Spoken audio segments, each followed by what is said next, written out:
Sa kabila ng mga plano, walang direktang pondo para sa Mindanao Railway Project, MRP, sa 2026 national budget, ayon sa DOTR, sa kasalukuyan, Enero taong 2026, ang proyekto ay nahaharap sa mga hamon sa pagpopondo.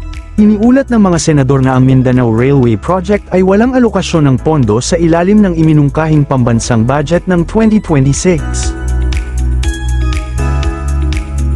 At bago natin ituloy, kung ikaw ay bago pa lang sa aking YouTube channel ay huwag kalimutan mag-subscribe at i-click na rin ang bell icon para lagi kang updated sa mga bago kong upload video.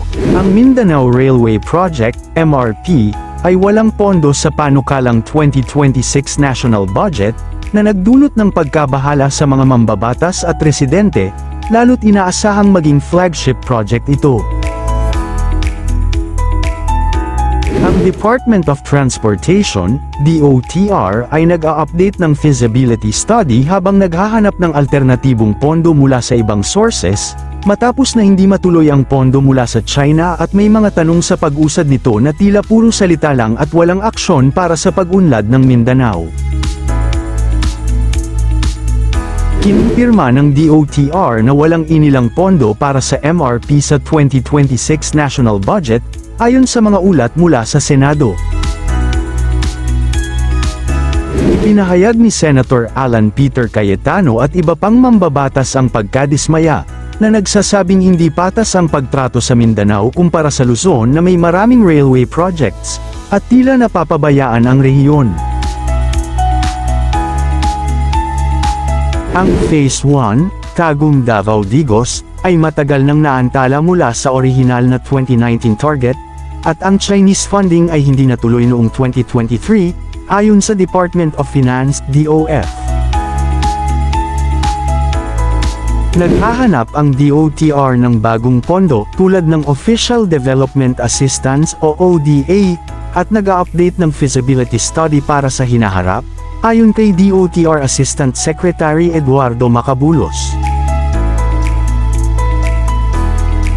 Maraming taga-Mindanao ang nagsasabing ikalawang klase na lamang sila at nananawagan ng patas na pag-unlad at pagbibigay pansin sa kanilang rehiyon, na hindi lamang dapat pakitang tao.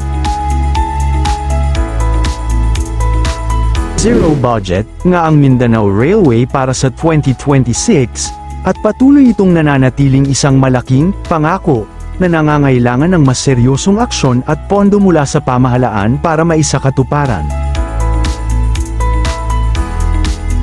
Ang pangunahing layunin ng Mindanao Railway Project, MRP, ay magbigay ng mas mabilis, mahusay, at ligtas na sistema ng transportasyon sa buong isla ng Mindanao.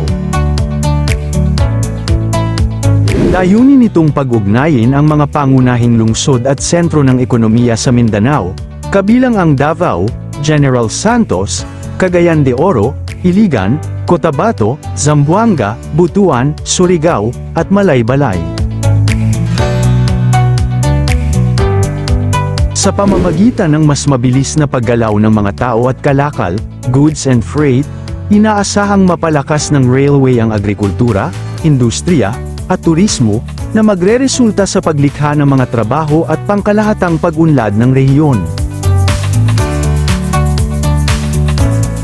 Ang Phase 1, halimbawa, Tagum Davao Digos segment, ay inaasahang magpapabawas sa oras ng biyahe sa pagitan ng Tagum City at Digos City mula 3 oras pababa sa 1 oras lamang, na magsisilbi sa humigit kumulang 122,000 pasahero araw-araw. Makakatulong din ang proyekto na maibsan ang pagsisikip ng trapiko sa mga pangunahing kalsada. Habang patuloy na naghahanap ng mapagkukunan ng pondo, mula sa lokal man o banyaga, sa makatuwid, ang malawakang konstruksyon at operasyon ay hindi pa inaasahang mangyari sa taong 2026. Ang buong sistema ng railway, na kilala rin bilang Eagle Express, ay inaasahang magkokonekta sa mga pangunahing lungsod sa Mindanao, magpapabawas ng oras ng biyahe, at lilikha ng humigit kumulang 50,000 trabaho sa panahon ng konstruksyon, na makikinabang sa mahigit 20 milyong tao. Ang Mindanao Railway Project, MRP, kung sakaling maisakatuparan ito ang kauna-unahang malaking railway system sa Mindanao, na may layuning i-connecta ang mga pangunahing syudad. Nagtatampok ang proyekto ng 54.8 kilometro na may mataas na kapasidad, intercity passenger at cargo railway system na nag-uugnay sa mga industrial at komersyal na sentro ng Metro CDO at mga pangunahing infrastruktura. Samantala, habang ang mas malaking Cebu Metro Subway ay pinaplano para sa long-term solution sa traffic, ngunit may mga issue sa pondo at feasibility, ayon sa mga ulat noong huling bahagi ng nakaraang taon at January 2026, na may mga pagbabago sa plano mula sa DOTR, Department of Transportation. Plano ng DOTR, Department of Transportation, na magtayo ng subway na aabot mula Danao hanggang Karkar para sa mas epektibong solusyon sa traffic, dahil mahirap ang elevated rail sa makikitid na kalsada ng Cebu. May mga isyu sa pagkuha ng pondo, unprogrammed funds, para sa malalaking infrastructure projects na pinopondohan ng JICA, ayon sa ulat noong January 10, 2026, na maaaring makaapekto sa proyekto. Ang mga proyekto sa mass transit sa Cebu ay nahaharap sa pagkaantala at pagiging komplikado, na may pagtuon sa subway bilang pangmatagalang solusyon, habang ang CBRT ay nagpapatuloy sa kabila ng mga hamon. Sa kabuuan, patuloy ang pag-usad ngunit may mga balakid, at ang paglipat mula sa BRT patungo sa subway ay nagiging pangunahing direksyon, na sinusuportahan ng mga ahensya tulad ng JICA, bagamat may mga legal at pampinansyal na pagsubok.